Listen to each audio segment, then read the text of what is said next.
ça a l'air assez caricatural, mais malgré tout, on y croit. Alors moi, je ne sais pas si vous, ça vous a choqué parce que c'était trop dans les extrêmes, mais nous, on a trouvé ça quand même, cette petite balance entre le côté caricatural qui nous fait rigoler et on se dit on n'y croit pas, mais un côté qui est quand même parfois avec des balances, avec des scènes extrêmement vraies, des jeux d'acteurs qui sont d'une crédibilité assez folle. La scène... Il y a eu beaucoup d'improvisation dans les dialogues en fait, qui étaient laissés aux acteurs. Donc, souvent, par exemple, la scène du repas, beaucoup ne savaient pas ce qu'ils allaient dire au départ. Et il y a aussi eu beaucoup d'improvisation dans la mise en scène. C'est-à-dire que même l'équipe technique, au cadrage, etc., ne savait pas forcément qui allait parler, qui cadrait. Donc on sent la caméra qui bouge comme ça beaucoup pendant le dîner. Donc ça peut donner aussi cette impression de réalisme. D'ailleurs, quand elle veut acheter sa caméra, elle dit qu'elle veut un film qui bouge, un film où voilà, qui soit pas lisse. Et qui fasse pas un film en fait. Elle veut faire un film mais qui n'est pas un film.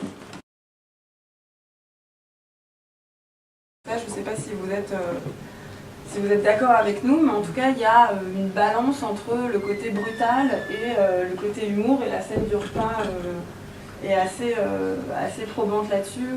Oui, où tout le monde finalement lance des blagues qui désamorcent la tension qui est là, qui est toujours sur un sujet qui est quand même très grave. Puisque le sujet du film, c'est quand même un père qui bat sa fille, et cette histoire qui remonte des années après. Et pendant le repas, sans arrêt, on a le jeu sur les prénoms qui finalement à la fin termine... J'aime bien les prénoms A, mais pourtant la fille elle s'appelait Violette. Pas de chance pour elle.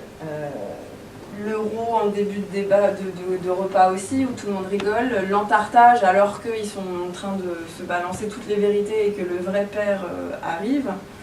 Voilà, c'est des scènes qui nous font rire, mais qui finalement balancent avec le tragique et qui font que le film est peut-être plus acceptable avec la thématique qu'il traite. Et Police aussi est pas mal là-dedans aussi, sur une sorte de balance entre c'est un rire un peu grinçant, c'est jamais franchement comique. Mais c'est vrai que ça aide à faire passer des sujets qui sont, comme dans Police aussi, très graves.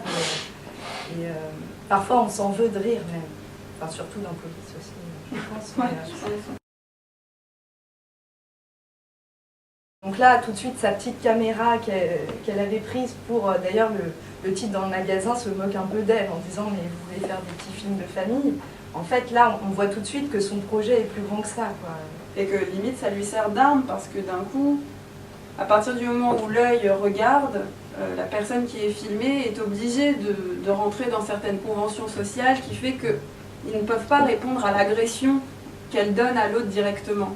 Elle a ce bouclier, son ventre et sa caméra. C'est une sorte de bouclier qui lui permet de changer de rythme, d'agresser les gens, de faire venir le vrai père de Nadia, voilà, parce que tout le monde est filmé, tout le monde est obligé de se figer et prendre une sorte de masque qui est extrêmement bien filmé. Les acteurs sont magnifiques, ils changent d'un coup de position alors qu'ils sont filmés, mais en fait ils sont filmés, ils sont naturels, mais ils arrivent à montrer un changement d'émotion quand c'est la caméra de Violette qui va filmer et non la caméra de Maïwenn.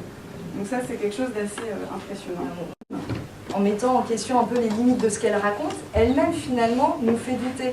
Donc elle accepte ça. Et son copain lui dit, dit au fond toute vérité est relative. Lui dit tu veux montrer la vérité, mais il n'y a pas de vérité, c'est ta vérité que tu cherches, mais on ne sait pas ta vérité, c'est pas celle de tes sœurs, c'est pas celle de ton père. Et effectivement, c'est vraiment une grande limite à ce qu'elle raconte, mais en le montrant, en choisissant de le montrer dans son film, finalement elle accepte la critique. Elle accepte. On voit des images de cette caméra-là à l'intérieur du film, donc ils sont directement réutilisés. On peut aussi se demander ça quand on voit les extraits d'interviews de elle enfant. Alors on ne sait jamais si c'est Violette ou Maïwenn qui est filmée. Alors évidemment ça peut être que Maïwenn, puisque c'est des années auparavant, ce sont des vrais films de famille. On a l'impression, mais l'utilisation qui est faite de ces films est vraiment très ambiguë. Et à aucun moment, en fait, enfin, on sait. On nous fait la limite en disant attention, c'est une image d'archive, voilà. attention, c'est une image de film. Donc on ne sait pas s'il s'agit de la réalisatrice ou de son personnage qui nous est montré, et l'ambiguïté reste en fait pendant toutes ces séquences-là. Ensuite, on peut y croire aussi parce que, en fait, parce qu'on sait de la vie de Mai Wen aussi en dehors du film, par les déclarations qu'elle a pu dire, etc., qui nous font penser qu'il y a quand même beaucoup de points communs, beaucoup de parallèles entre elle et son personnage. Donc tout ça, en fait, ce sont des... Enfin, après, on a déjà parlé du style du film, de l'improvisation, de Mai Wen qui disait qu'elle cherchait à recréer l'imprévisibilité de la vie avec ce style un peu saccadé, tous ces mouvements dans les dialogues des personnages, etc. Donc tout ça pourrait nous laisser penser qu'en fait c'est un petit peu un documentaire, quoi. Elle filme sa vie, elle filme ses questionnements, elle est elle-même, elle ne joue pas de personnage. Mais bon, évidemment, c'est quand même un film de fiction. La fin est belle et en même temps, voilà, elle voit son homme qui est un bon papa, voilà, c'est attendrissant et en même temps c'est ça. Piala, lui, terminerait sur voilà, le visage de la jeune fille qui va vers son destin, rien ne s'est vraiment arrangé et puis voilà. Là, il y a quand même quelque chose, voilà, on a l'impression que elle veut finir sur une petite note quand même. Enfin, voilà, oui, et la toute fin, c'est vrai que c'est toute la famille réunie en fait. C'est une espèce de happy end qui La arrive. différence avec Piala, c'est que c'est des personnages, et c'est des personnages dans les films qui subissent beaucoup de choses aussi, qui sont pas forcément toujours... Alors que là, c'est quand même elle qui raconte sa vie dans le film, donc elle est un peu obligée, si tu veux, de faire une fin un peu plus appuyée, un peu plus positive, un peu plus... Et puis là, quand même, bon, à nos amours, c'est quand même pas une thématique aussi dure que... là, elle dit, bon, je veux parler de mon père qui m'a battue quand j'étais petite. Il y a peut-être aussi une petite nuance, ce qui fait que c'est du Mai Wen et pas du Piala, c'est que là, elle s'approche carrément de ses personnages, et parfois c'est complètement impudique. Enfin, sa mère, elle la cadre en gros plan, elle la remontre, etc.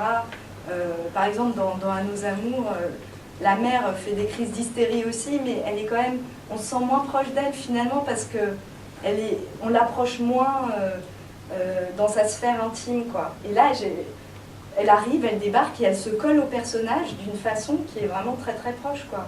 Et qui est un peu différente de celle de Piala aussi. Enfin, heureusement qu'ils ont leurs différences en même temps. En réalité, Mai Wen a elle-même, au départ, lancé la production du film. Elle n'avait pas de société de production derrière elle. C'est seulement lorsqu'elle a commencé à montrer des extraits, des images, des bouts de séquences de son film que finalement une société s'est engagée avec elle. Mais au départ, elle a financé avec l'argent de son assurance vie, qui lui avait servi à monter une structure comme ça. Et elle s'était lancée à faire son film sans financement, comme ça. On va voir les acteurs au culot. Voilà, au culot. Et puis donc il y a un certain courage dans la démarche.